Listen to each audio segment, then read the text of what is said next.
Hello everybody, welcome back to Fanblade. It has been a while since I made a video, but the weather's warming up. It's 18 degrees Celsius, so that's just beautiful warming weather. Springtime is here. I've had a clean. We are good to go. We are making videos again and we are doing things to instruments. Over the break, I've accumulated several interesting things that I'm going to show you. I've got several projects lined up. So, strap in, this is going to get interesting. And I'm going to start with probably the most interesting thing I discovered of all. Check this out.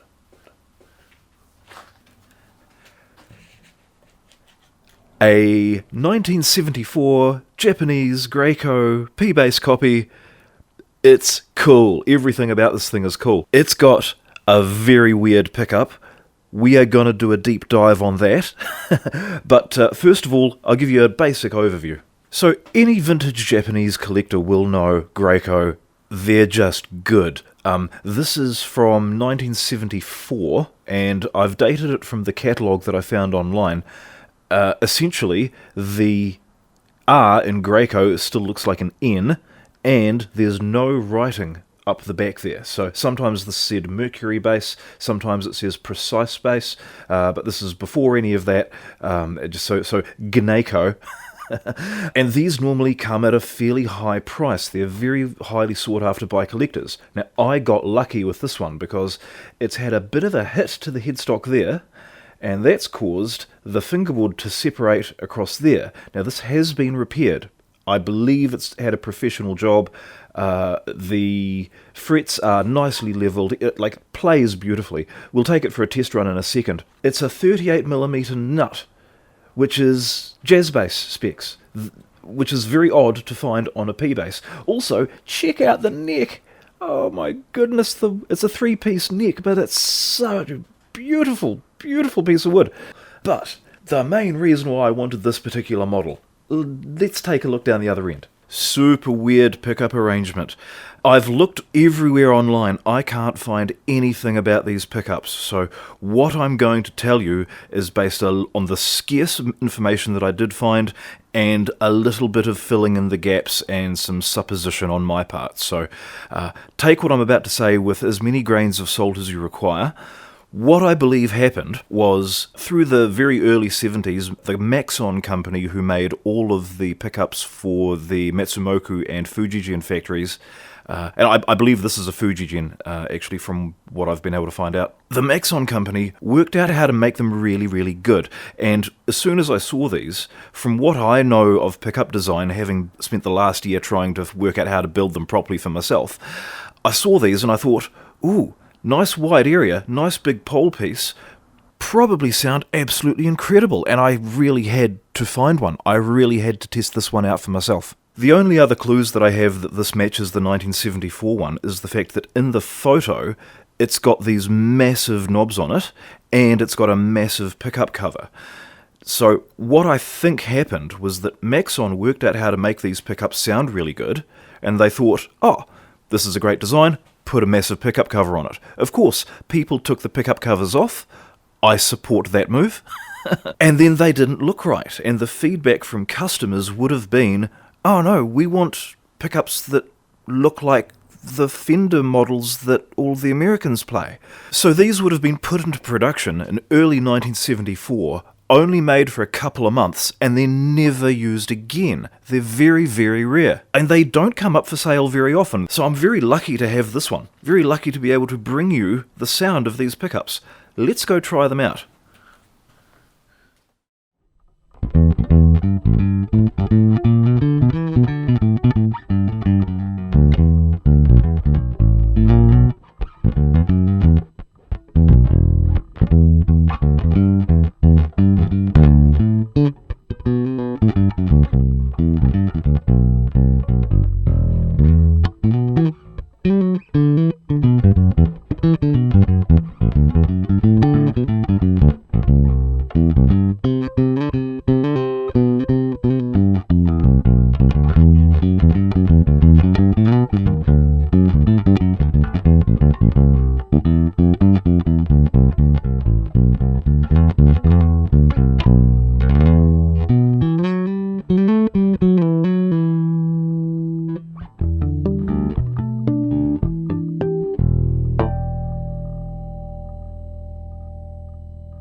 So there it is. It sounds pretty sweet. It's got a lot of vintage sort of mellowness to it, but at the same time it's got a bit of mid-range growl and some modernish clarity in there. Like it's just a great bass.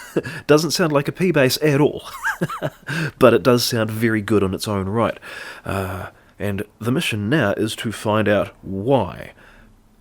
I'm not going to do a full teardown of this bass. I don't want to take apart anything that doesn't absolutely need to be messed about with. So really I'm just going to pull the strings off, take the pickguard off, and get a good look at these pickups, because they're mounted onto the pickguard.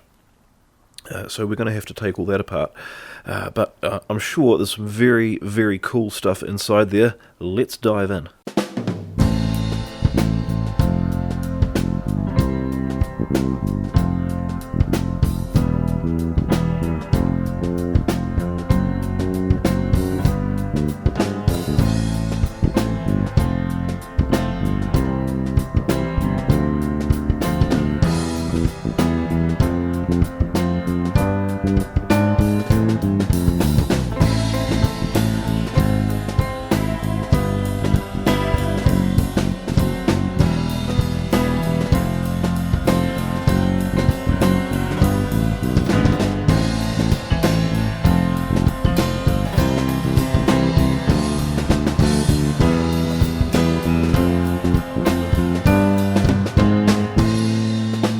Here we are.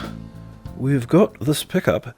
It's got a couple of grounding plates on there and these solder tags, which I totally wasn't expecting, because these pickups are slightly microphonic. So these covers should just come off. And we get to see what's underneath. Ooh. Okay. Right. Quite a small winding, but that actually proves one of my theories. Alnico magnets, wide Alnico magnets and a small winding. Right, let's get some measurements. I need my multimeter. About 10.7. 10.7, give or take a bit, depending on how you hold the leads. Just by way of comparison, I have found a set of just standard old P pickups. I don't know what these are out of, probably an old Squire or possibly even something cheaper than that. But ceramic magnet. Let's measure the actual size of the coil here, because one thing I've found with pickups is that it's not so much what the magnet's made of, it's actually the dimensions and the shape of the coil, as well as how the coil is wound. Now obviously I'm not going to be unwinding that to discover what's in there. Knowing the DC resistance and the overall dimensions of it, yeah, that gives me enough clues to go for when I start to want to try and recreate these. But I just want to see how they differ to a standard P pickup, if you can call using a cheap knockoff any sort of standard to go by. But it's better than nothing, because I don't have any Fender ones on hand. 44 odd millimeters by exactly 20 millimeters. And now, carefully, 34 millimeters, so it's a whole centimeter shorter, and 18. Alright, and height, it's about 9 mil, and it's not quite 10 mil, so it's the height is the same, but everything else is a lot more compact. What's the DC resistance of these ones? Wow, okay. The DC resistance is much less, 7.9 as opposed to, 10.7 on that one. And yet that one's way smaller, which means that one has probably got a giant inner core. I'm going to need to sketch this out on paper, because I think I know what's going on. There might be some clues in that hole. I just need to find a torch. Yep, just as I suspected. Let me draw you a picture of what's happening.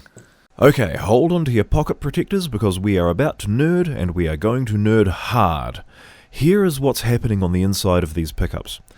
The Greco has the windings wrapped tightly around the large pole pieces, while the P pickup has the twin pole piece per string arrangement, which serves to widen the magnetic field but also widens the coil.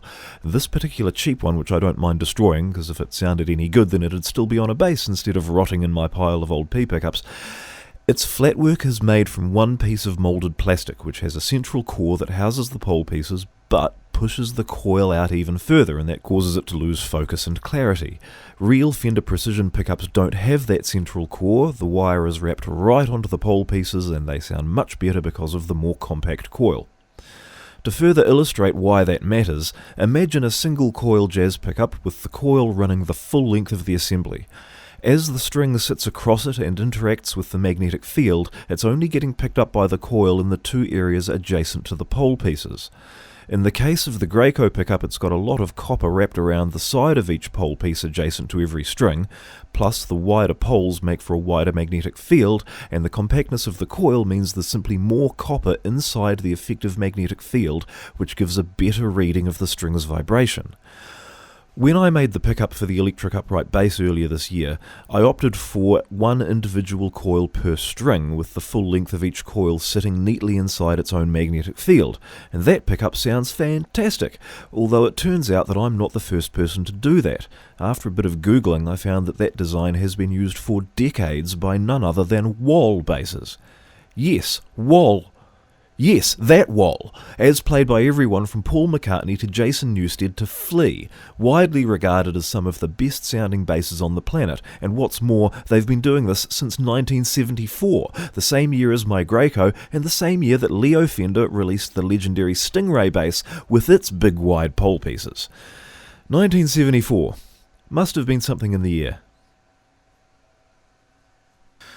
Now, obviously, after all of that, the question is going to arise, what about wire gauge? What about inductance, capacitance? What about resonant frequency? And the truth is, I don't really have a decent answer for you. I don't have an oscilloscope to measure any of those things, and until somebody gives me an oscilloscope and then teaches me how to use an oscilloscope, those questions are just going to have to remain unanswered. The other kind of obvious question to ask now is, what do we do with all of that information? And I think the obvious answer is that we build our own pickups. However, not for this bass, because this bass already has a set of pickups that I'm rather fond of. I'm going to build a set of pickups for a bass that's in dire need of some, because right over here I've got another Epiphone Les Paul. Regular viewers will know that I have a certain affinity for the Les Paul basses, even though there are lots of reasons not to like them. This particular model here is the reason why people hate Les Paul basses. The neck's it's got a little bit of a twist in it because there's a wee, I don't know if that's a little bit of wood figure or a knothole or something in the fingerboard. And the fingerboard's shrunk in that area, and this whole thing's going to have to be levelled. Also, these pickups, to call these pickups disappointing would be a compliment. They are just the worst. And that's not hyperbole. These are the worst. I'll put some strings on this thing next week and you can hear how absolutely awful they are. But I don't think there's much point. I mean, this thing could have... this thing should be speaking with a much, much bigger, bolder voice than it has, and it just can't do it at the moment. So, gonna fix that. Gonna fix it next week. So in the meantime, thank you very much to everybody for bearing with me while I have a bit of an extended break over winter. It's good to be back. Thank you very much for watching. Thank you very much for subscribing. And I will see you next week.